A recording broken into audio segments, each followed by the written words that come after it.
tell me how it feels to be here right now at home and just are surrounded by people who love you? I couldn't ask me to have had a better place. It's good. I mean, better than fantastic, I guess. It's been an emotional journey, that's, I know. Yeah.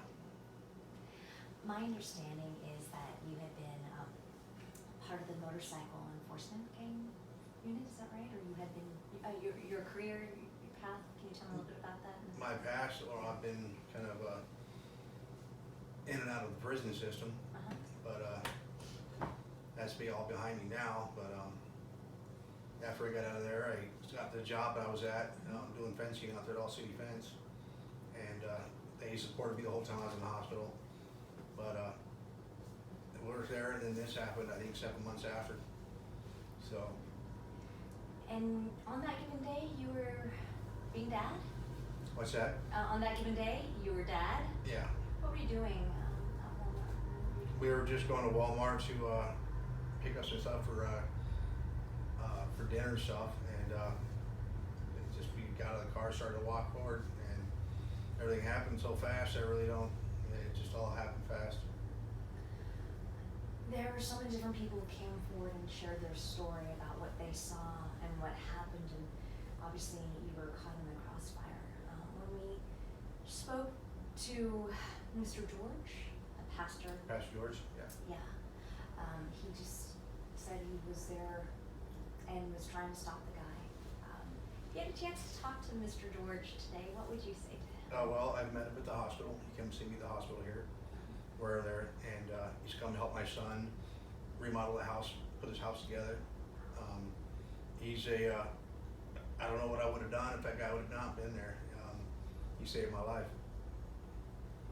And it's crazy because you know that Kyle had expressed those feelings as well too, saying, gosh, he helped save my father's life. I mean, we know that there's so many different people there, and it was just such a terrorizing day, and things could have taken the toll for much, much worse. I mean, we could have lost you, but you're sitting here and you're strong and you've made this incredible recovery. Can you tell us about that? I mean, you were shot twice. I shot twice. A lot happened, and I don't really remember a lot of what happened, but I know it paralyzed me, and I've had a really rough time. My biggest thing was to get out and see my grandchild, and that was my biggest drive, my motivator of getting out of the hospital, because me and my grandchild had built up a really good relationship, a little bit there, and unfortunately my son just split up with his girlfriend, and we haven't seen our grandchild since then. And that's kind of been hard on all of us. And I guess one of the reasons why I volunteered to do this interview, because I wanted to get on here and see if I couldn't find some help, trying to get a lawyer or whatnot, so that I can get help to see my grandchild. And my son Kyle said anybody wanted to look us up, use his Facebook. Anybody who can help us out, trying to get rights to our grandchild to see him. And that'd be one of the reasons why I did this. In your heart, again, you are making this strong recovery and doing what you're doing because you said your grandchild is in your heart. He's a big drive, yeah, because I didn't get to see my kids much when they were younger. So I wasn't much of a father.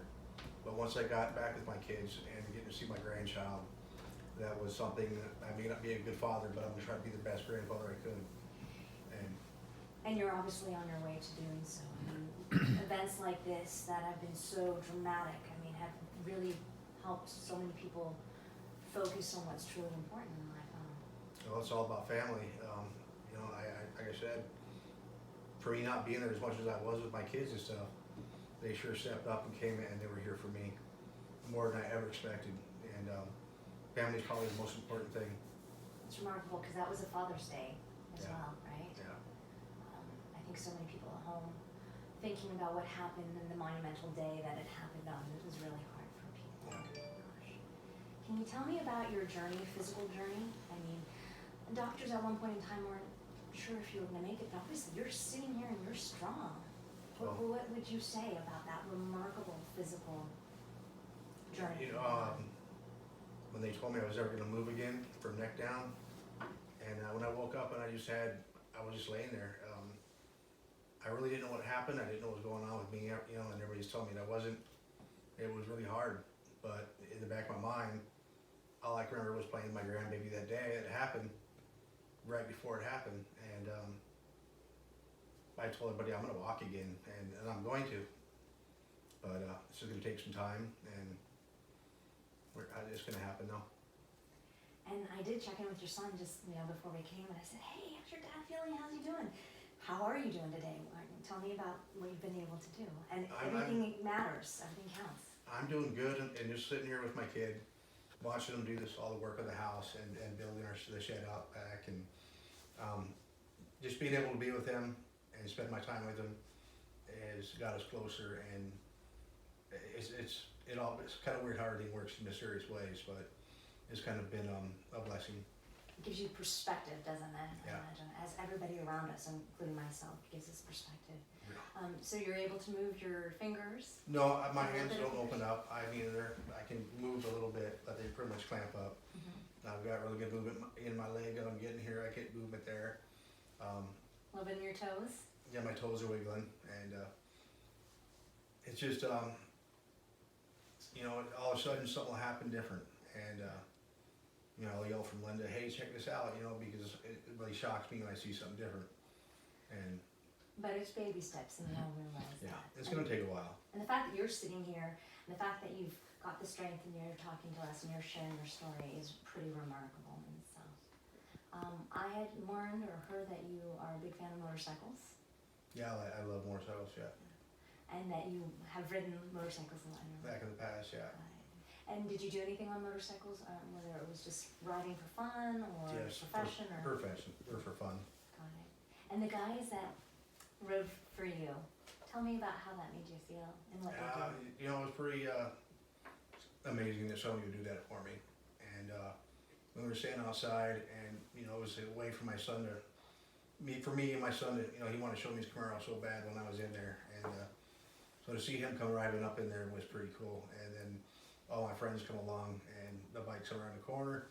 It was kind of amazing just that everybody came out for me and do that.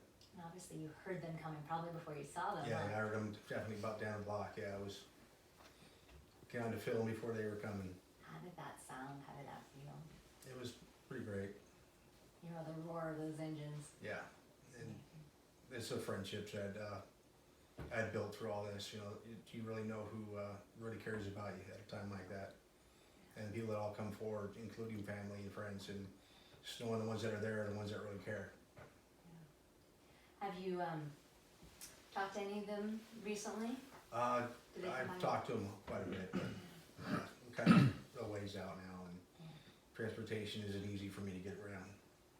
So, you know, speaking about getting around, you told me that your sons have helped you out. I saw there's a ramp. Yeah. Did somebody help you with that? No, my son built that. Awesome. Yeah, he And does. this home obviously has been constructed and, Yeah. and modified Yeah. for you to be able to do things that you get to do every day. Tell me about, do you do anything to kind of help build, you know, build your recovery, I should say? Do you have a physical therapist come in? Yeah, I got physical therapy, we got occupational therapy comes out, we got a home nurse that comes out. We stay busy around it pretty much. Got it. And they work with me trying to keep the muscles loose so that if something happens, we can keep going. But we're hoping to go, we heard there was a spinal cord place out in Oregon that really good. And we've kind of heard about it, but we don't know too much about it. We're trying to get into something like that, because anything I get into to keep me going, that would be great. And obviously, again, it's baby steps. The fact that you're Yeah. making this much recovery in such a short period of time is remarkable. Well, let me check in with my partner, and we were hoping, if it's possible, if we just can get a couple of shots of you just doing what you're normally doing with family. If you're watching TV, I'd ask Kat a little bit earlier, I don't know if you regularly do anything with weights, but is that something we could ask for some It's assistance with? kind of hard. A little bit. Okay. Yeah, I can a little bit, but Is there anything else you'd like to tell me before I step aside and allow my partner to kind of guide us in what he'd like? now just to repeat, like I said, about help with my grandchild. Anything I can do would be great. Awesome. Slide